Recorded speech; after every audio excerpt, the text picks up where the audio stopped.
Lady Visitor, you were once so radiant with that indetermination proper to gods and misty dawnings, no deliberate line hardens. Your hair is now carefully set. We spoke about spiritual things in the parlour, where both could see the church wall through the window. But when you drew a third lid across your fine eyes in talking of your late husband, I knew what the artist years had done, to trace the profile of a soul whose yieldings were never complete, the wharf where man's city ends, unmanageable tides begin.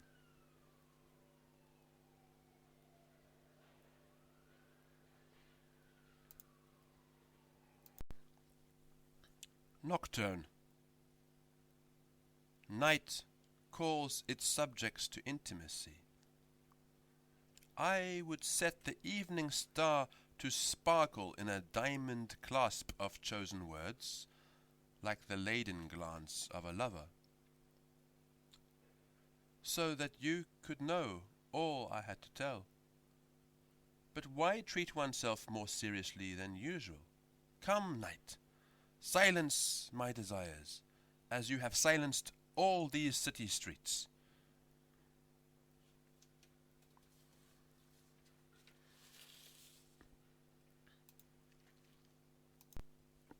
The Blessed. After the first startling dislocation, oh, how many half-opened doors there were, left unguarded, through which one could enter, freely moving from chamber to chamber, where polished insides glitter like crown jewels.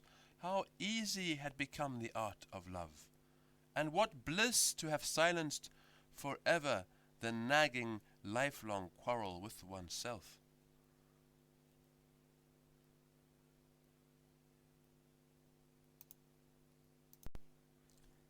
The madman whom Jesus cured.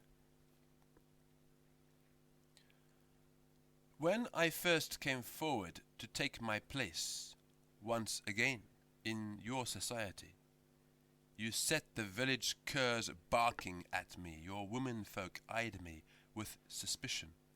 Why? Had I not combed my hair and my beard? Did my tunic not hang in the best of taste? My answers, were they not judicious? Or were your demands on me more radical? Listen to me, you men, you elders. I have lived too long amongst the dead. I have known too many demons by name. I have been touched by the finger of God. You must continue to live, decay, die, by the measure of your village wisdom. See, I seize my wooden vagrant's staff, and journey back into loneliness.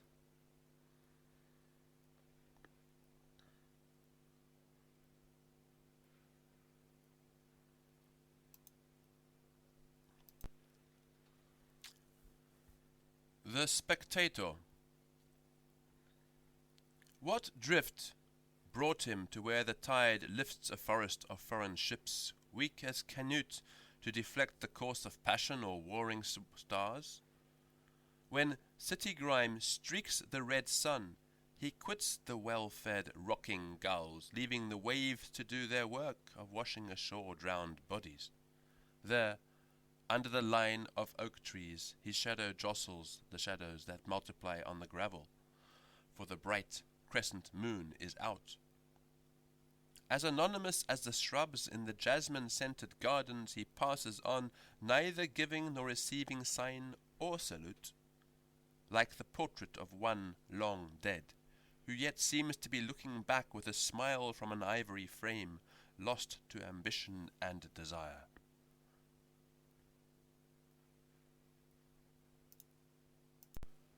The Stranger.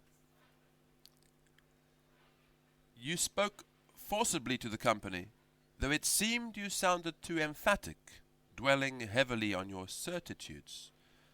The stranger remained silent to the end. He was en route to where the high mountain signs a new alliance with the sky, and rock-born streams clothe the desert sand in striped robes of fresh significance. He left us when the wild bird cried in passing, "You remain to praise professionally the static beauties of a marble shrine, lying in a white dream under moonlight."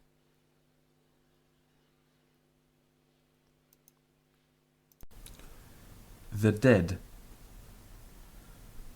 Surely, it is time to stop pretending they're not there, or turned flimsy, when we could join the moving throngs at any moment, and be convinced that the advantages of a body have been overstated. We imagine that they have been reduced to memories filed in a lacquered box, like splendid sunsets which once made us pause. How are they entitled to scoff at us?